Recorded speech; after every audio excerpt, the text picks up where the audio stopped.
परिस्थिती असताना सुद्धा 250 वर्षाच्या आधी फातिमा बिन शेख या प्रशिक्षित शिक्षिका म्हणून सावित्रीबाई फुले आणि ज्योतिबा फुले यांच्या कामामध्ये तेवढ्याच ताकदीने लढत होत्या. कुठल्याही प्रकारचं धार्मिक बंधन न पाळता फातिमा बिन शेख या परिवर्तनाच्या लढाईमध्ये उतरल्या आणि सातत्याने स्त्री शिक्षणाचं काम सुरू ठेवलं.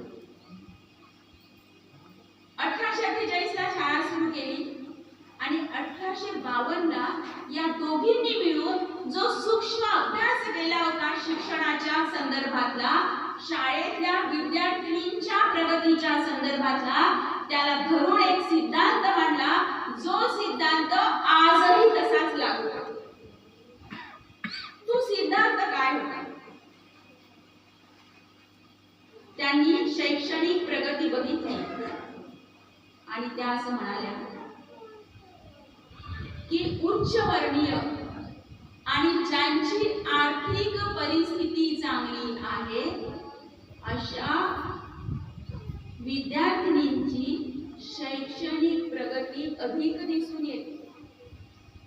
याचा अर्थ असा की शैक्षणिक प्रगती याच्यासाठी सामाजिक वातावरण कारणीभूत आहे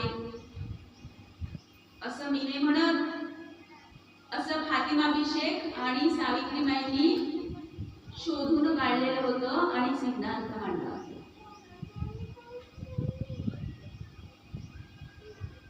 कारण त्यावेळी संविधान नव्हतं, स्कॉलरशिप नव्हती, प्रतिनिधित्व नव्हतं. मी आरक्षण म्हणणार नाही, प्रतिनिधित्व नव्हतं.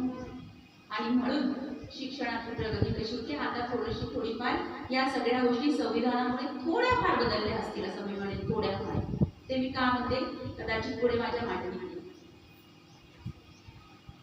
त्याच्यानंतर स्वराज्य म्हणजे प्रेरिका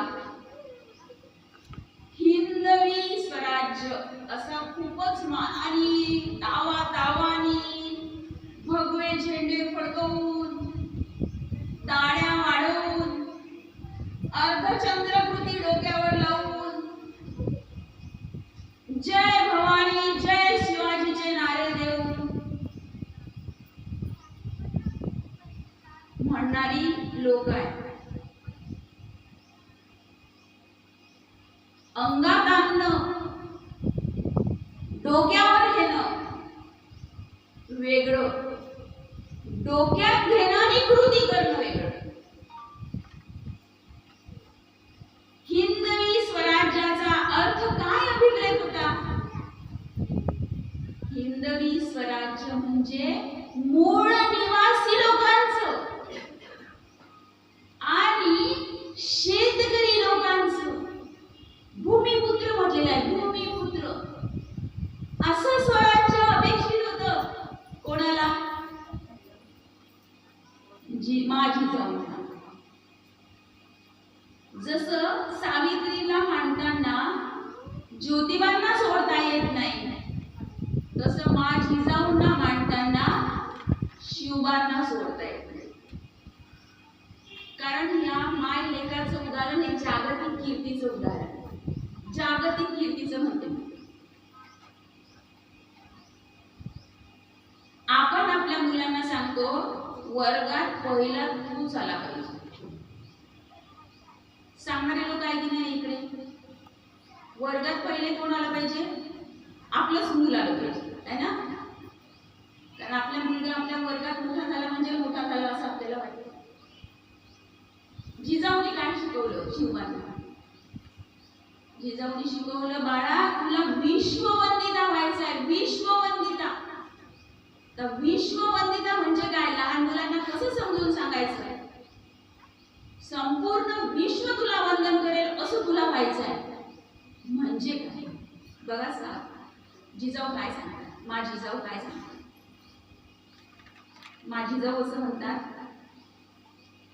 बघा शिवाराजा 12 मावळ्यांचं पुन्हा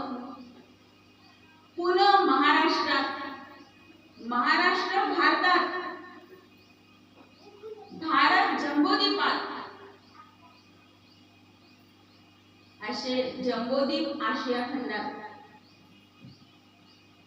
आणि असे खंड मिळून एक आशिया खंड पृथ्वी आणि अशा एका आकाशगंगेत अशा अनेक आकाशगंगा आहेत. आणि या सगळ्या आकाशगंगा मिळून जे विश्व एवढं मोठं तुला व्हायचं आहे, विश्ववंदिता व्हायचं आहे. म्हणून महाराष्ट्राचे राजे म्हणून आपण शिवाजी महाराजांना ते म्हणतो. तर मला असं वाटतं आपण त्यांना इंग्लिशमध्ये शब्द आहे अंडर एस्टिमेट करतो. ते तर विश्ववंदिता होता.